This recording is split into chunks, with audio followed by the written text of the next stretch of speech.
Hi guys, it's Jordan from P&P Campers. I'm just going to be doing a handover video on this VW Reimo conversion. It is based on the 2005. It's a VW T5 and it's on the 2.5 litre diesel engine. It's a turbo diesel and they are extremely reliable. We haven't had any problems with this whatsoever. The actual base vehicle itself is one of the most, or the highest spec VW T5 of this year that I've ever seen. So you've got the automatic transmission, cruise control on the left-hand stalk there, air conditioning here in the centre of the centre console there as well, and loads more that I'm going to run you through when we get around to the other side. But first things first, I'm just going to run you through a few bits under the bonnet before we get going properly. So we've got your chassis plate over here on the left-hand side, just there, telling you information about the running gear of it and all that sort of stuff, the weights. Air filter sits inside this box just here. Power steering fluid in this reservoir at the front. Your brake fluid, engine oil and dipstick, washer fluid, and your engine coolant. So all of your reservoirs I've just pointed out just there. The engine battery itself sits under this little cover here at the front. You can get to that quite easily. But there you go.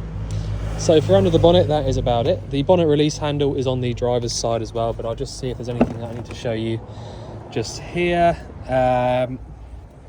You do have to have this near side door open in order to get to your fuel cap. So that is just diesel in there, no sort of AdBlue or anything special to worry about like that. Glove box with the original VW handbook in there. You've also got this cable that runs through here. Now this is because you've got a nice Sony double-DIN head unit. You've got a USB socket in there, which I'm sure means that you can sort of connect your phone up to it to play music or something, I would assume. I haven't really played around with that very much, to be honest with you. But yeah, right. I'll go around the outside first and come onto the inside in just a minute. So we'll carry on like this. At the back of the van, we've got parking sensors and a sort of tow bar with the proper electrics on it there as well. That's about it really for the back of the vehicle. You have got your water tank in here, so this is your fresh water tank. So you pull that this way and then you can take off this cap in order to fill it up. Nice and easy. Proper full-sized motorhome water tank there. The control panel is also here, but I'll run through that when we get inside, as I said. Gas locker is here, so the gas is literally a case of turning it around this way. So anti-clockwise turns it on, clockwise all the way in turns it off. You've got to 2025 to replace this pigtail hose here because it's got 21 date on it, or 26 actually. You've got to replace that because you get 5 years on those.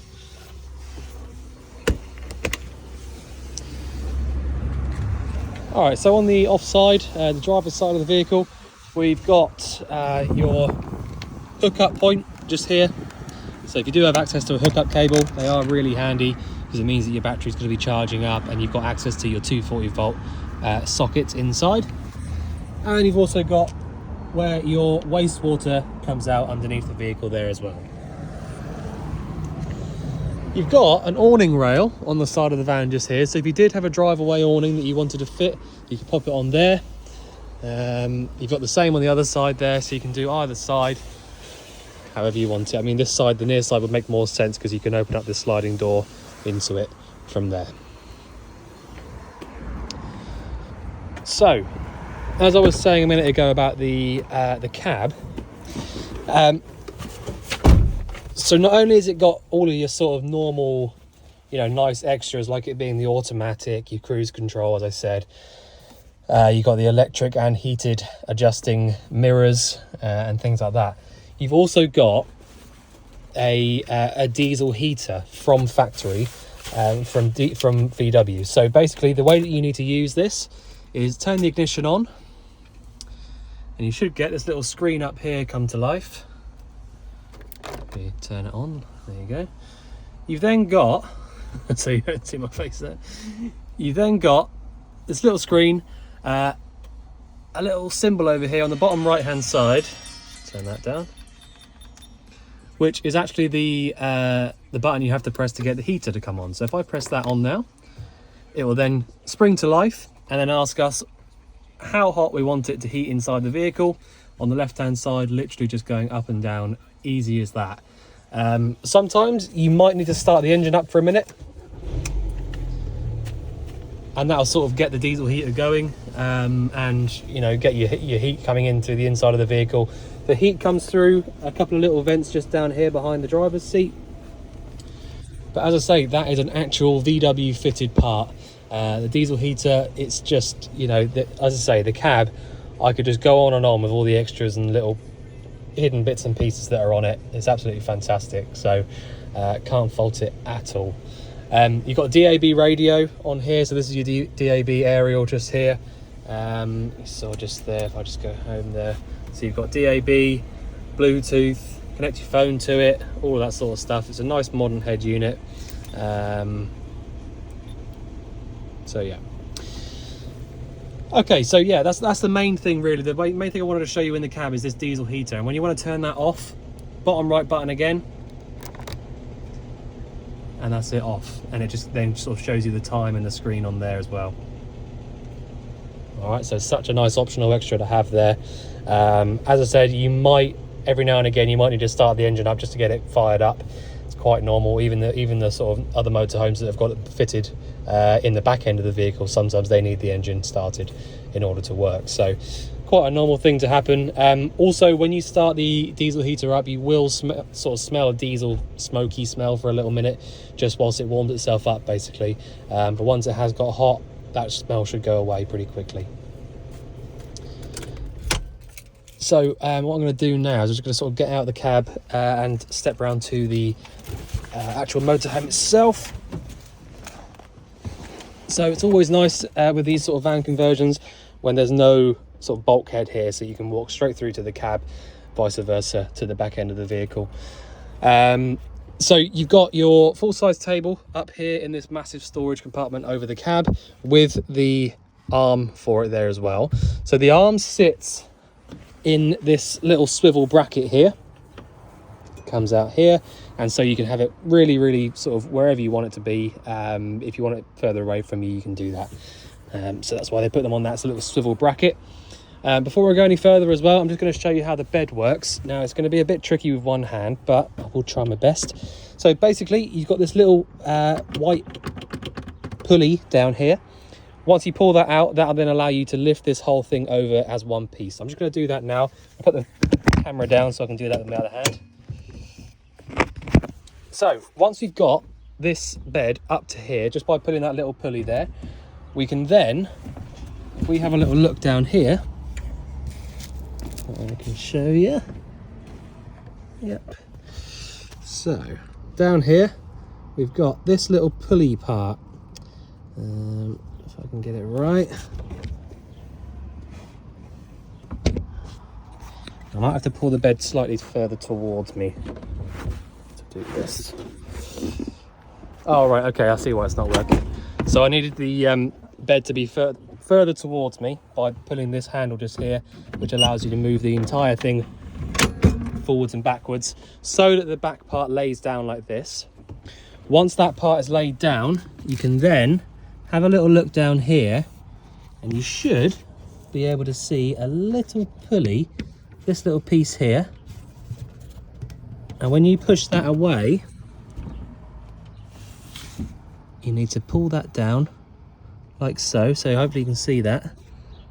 Just there, this little bit here.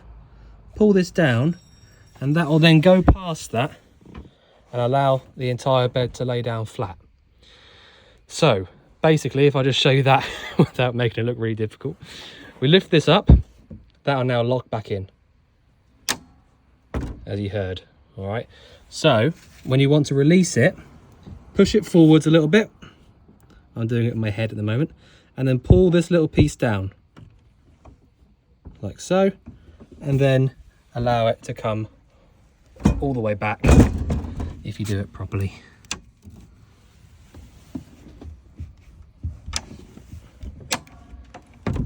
Right. Pull this all the way down, and that will then allow it to lay all the way flat. As I said, this is a lot more difficult with one hand than it is when you've got two. So hopefully you can see how that works there. When you want to put the bed back away, lift this piece back up until it clicks, like so. Pull it now all the way down, and that's it. You then have to pull the little white tab again to lift this back up again. But that's how easy it is. When you want to put the seat all the way back again, so you want to put the entire seat backwards, pull the little handle down here and then push the entire seat mechanism away from you until it gets to wherever you want it to be. And that's it. Okay, so what we got now, so the control panel at the back of the vehicle, if I just zoom in a little bit on that. So what we've essentially got is at the very, very top, you've got a like a sort of battery selector. So if we're aiming to the left, we're going to be using the car battery to power the lights and things like that. And when we aim it to the right, we're going to be using the leisure battery, which is the one that we want to be using. So at the moment, I've got it switched over to the right. I can then press this little button here, which will tell us the battery voltage. So it came through there saying 12.6. That's absolutely perfect. The one on the right will tell us the level of water in the tank, so that's empty. This button just here doesn't actually do anything because there isn't a water heater fitted. If there was, that would be the water heater switch just there. We've then got lights, so lights on and off, water pump, and then any auxiliary power that you might need in the vehicle. So auxiliary power might power things like this, 12-volt socket just here. So basically when you get into the vehicle, if you want to use the lights and you want to use the water and any 12-volt sockets, turn these three switches on just here. Once you've done that, you should then be able to use your lights. Any of the lights around the vehicle should then spring to life. If they don't, they'll be having a separate switch somewhere. But yeah, so that's basically your control panel just there. Really easy to use and nice and simple. So, rest of the vehicle, you've got just here, which is something that I found really helpful, is basically a diagram to tell you how to use that entire control panel. The only thing that you don't really need to look at on this one is the one there that says water heater, because as I said, it hasn't actually got one fitted. So, but the rest of it is really sort of simple to figure out, but it's all there when you want to look at it. If you ever needed to, it's all there. Loads of storage in the vehicle, so you've got this little pulley out part just here for your sort of cutlery and things like that. You have also got the 2-burner hob and grill underneath. So if I just show you down here, you've got the 2-burner hob. You have got an ignition for these, so you press on this little button here, sends a spark between the igniter and the burner. So literally just a case of pushing in and round to the left, whichever side you want to light up, whilst pressing on that. Very similar idea with the grill. You've got the button just here to ignite it, and then you've got your dial down here to allow the gas to come through. So if you want to use it, in and round to the left, and then press on your piezo igniter. Another little handy bit of storage down here, probably for a portaloo, should easily fit that. And some gas isolators, so if you wanted to isolate the gas from inside the vehicle and not from the bottle, you can do that from there. When you want to just isolate the gas completely, just turn the gas bottle off in the locker. That is the best way to completely isolate it from the source. So you've then got the sink. So this is a cold water only vehicle, and as I said a minute ago, you've got the switch on the control panel to turn the pump on. So as long as there's water inside that fresh tank that I showed you at the back of the vehicle, you can turn this dial and the water should come through if there's enough in the tank.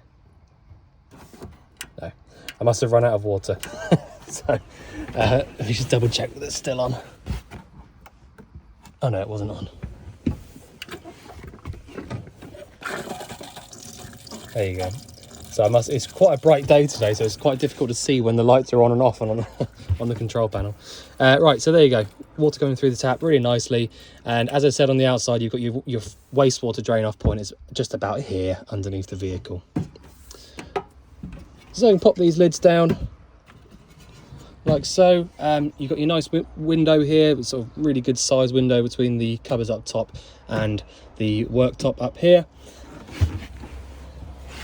The fridge is a 12-volt fridge, so this will only work, it doesn't work via sort of gas or the mains electric. There's 12-volt only. So when you are using this fridge, because they use quite a lot of power, it is really important to keep on top of the battery voltage. So when you turn this on, which is literally just by turning the dial inside there, when you turn this on, if you haven't got the hookup plugged into it, or you're not driving the vehicle and charging it up that way, it is important to keep your eye on that leisure battery voltage by pressing the V button back there on the control panel. So yeah, the fridge is 12 volt only. This will get cold nice and quickly, and they are very efficient. Once they're cold, they're really good, but when you have to get them cold from warm, they do use up lots and lots of power, so just be sort of wary of that. When you're driving and the engine's running, you've got something called a split charger. So basically the idea behind a split charger is that whilst your engine runs, it also obviously charges up your engine battery. But a split charger sends some of that power from the alternator through to the leisure battery as well, which means that all the time that you're driving, the leisure battery is being charged. So that's why when you're running and driving the vehicle, it doesn't matter if you leave this fridge on full power, it doesn't matter, because the engine's basically going to be powering it. All the time that you're parked up with no hookup, no engine running or anything like that, it's important to keep your eye on that battery voltage. But other than that, not a problem at all. The front seats do swivel round. I think it might just be the near side one that swivels around, but yeah, I know that they do. But yeah, I can't fault how this vehicle drives, if I'm honest with you. We've taken it obviously around to the MOT station for its service and things like that. And it just drives absolutely lovely. But yeah, so it has been a fairly short video, I know, obviously because there's not a huge amount to run through inside the vehicle. But if there is anything else you think I've missed out or anything you want going over again, just let us know. But otherwise, we look forward to seeing you soon. Thanks very much.